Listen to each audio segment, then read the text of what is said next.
How about we invade China and bomb the Americans while we're at it? What could possibly go wrong? You are absolutely right, sir. That's a brilliant idea. I'll call the general. Welcome to East Asia, the land of dragons, dumplings, and, well, a little bit of drama. Our story begins in the late 1800s, where Japan was like, "Hey world, guess who's been hitting the gym? Yep, it's me." The First Sino-Japanese War of 1894 to 1895 has already given Japan a taste for those juicy territorial gains. They took over Taiwan and some other prime real estate in China, but that wasn't yet it. I want that, and that right there. Just give me all of it. Japan's militaristic government was like a kid in a candy store, and China was the candy, and they wanted access to China's vast resources. Oh, and then the Japanese had cravings for more coal and iron ore, and China happened to have a lot of it. And then in 1931, Japan pulled a stint that would make even the best Hollywood director proud, the Mukden Incident.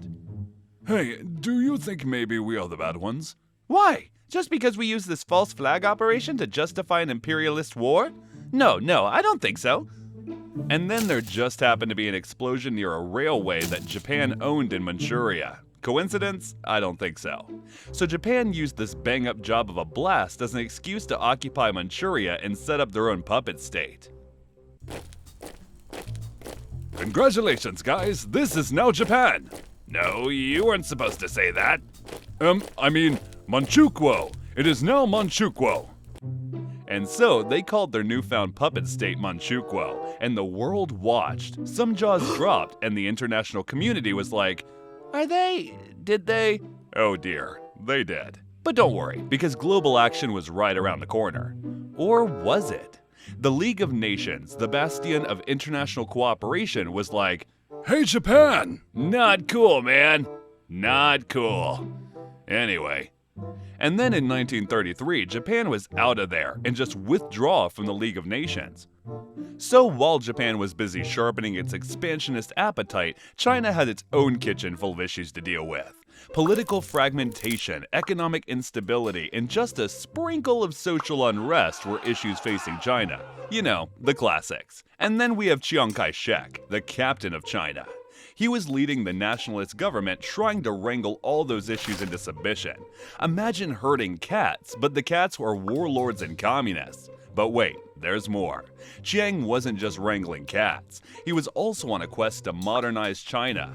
Think iPhones, but with more bureaucracy. Meanwhile, on the other side of the ideological spectrum, we've got Mao Zedong and his Communist Party. Meanwhile, Japan embraced an ultra-nationalist militaristic ideology known as Bushido, which idealized military strength and territorial expansion. On the other side, China was cooking up its own blend of nationalism, and with these two competing ideological giants, tensions started to soar. As tensions in the East were about to reach their boiling point, the world thought, hey, maybe a little bit of talking can solve this mess. Because, you know, pens are mightier than armies. And talk they did. The League of Nations created the Leighton Report as their attempt to solve the mess in Manchuria. They sent in a team to investigate the situation. So, you were telling me that the Japanese just came in here and took over everything. That's not very nice. They could have at least asked.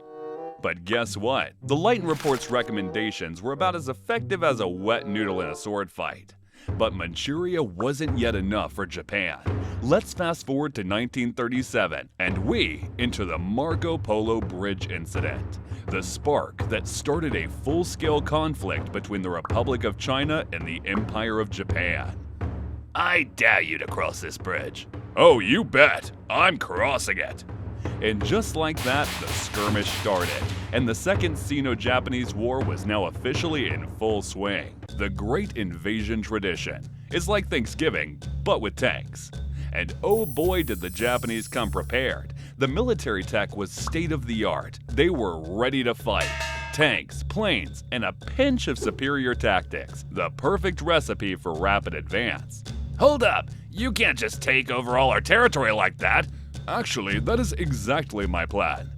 But China wasn't about to let Japan run them over.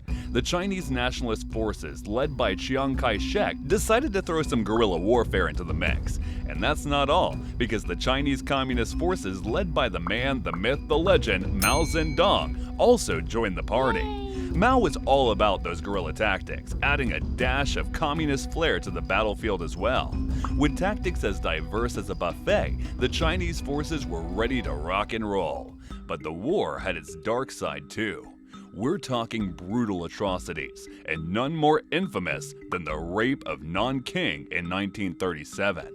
The city of Nanking witnessed horrors beyond imagination. Mass killings, rapes, and utter devastation became the new normal. Japan's army, driven by their darker impulses, left a stain on the pages of history. And then China got a little help from its friends. The Soviet Union came into the picture. But wait, there's more. The United States wasn't just sitting on the sidelines either. Uncle Sam pulled out the big guns, or rather, the big sanctions.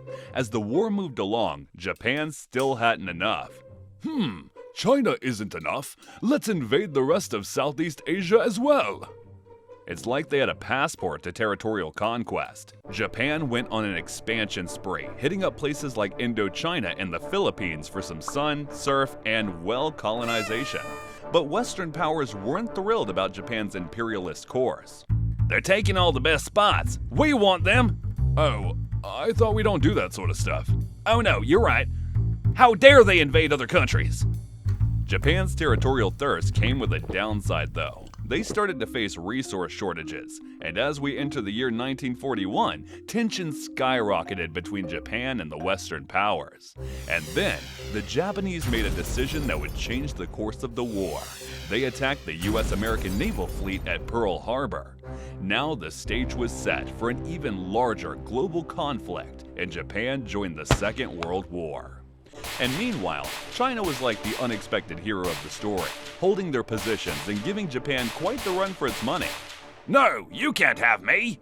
China was the strategic game piece that just refused to be captured.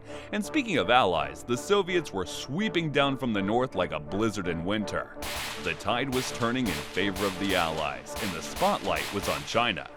Friends? No. Okay, but can we fight together against the Japanese either way? Yeah, let's do that instead. And so, there's even more teamwork. China's nationalists and communists were finally putting their differences aside and teaming up to give Japan the surprise of a lifetime. The air was thick with change, and in 1943, Japan's grip on China was starting to loosen. But the climax of the global drama was yet to come. It's August 1945, and the world held its breath as two atomic bombs changed the course of history.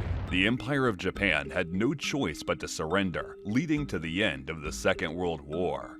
And for China, it was a victory hard fought and well-deserved. The war's echoes lingered, leaving a wake of destruction across China. Cities were in ruins, lives were lost, and heartbreak was in every corner. But China's spirit wasn't easily crushed. Amidst the ruins, unity flourished, resilience bloomed, and a new identity was formed. China's modern identity was born from the crucible of war, a crucible that would help shape the communist victory in the Chinese Civil War. Meanwhile, in Japan, the war's finale brought seismic shifts. Their unconditional surrender made way for a new chapter in Japanese history. The Allies stepped in and started to demilitarize and democratize the nation. In 1947, Japan adopted a new constitution, bringing a parliamentary democracy to the empire and renouncing their right to wage war.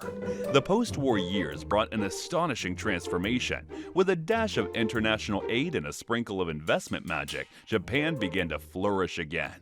From the ashes of war came an economic powerhouse, reshaping not just Japan, but global economic and geopolitical dynamics for decades to come. I'd like to thank my subscribers on Patreon who make this content possible. A special thanks and shout out to Flappy Bird 7216, Badger Refounded, and Dulles. This type of content is pretty time consuming to produce. If you want to support my channel and help me create more of these videos, please consider subscribing to my Patreon under patreon.com/historywithseb. As a thank you, subscribers receive exclusive behind the scenes content, early access to, and a shout out at the end of every video, and decide what future videos should be about. So thank you for your support.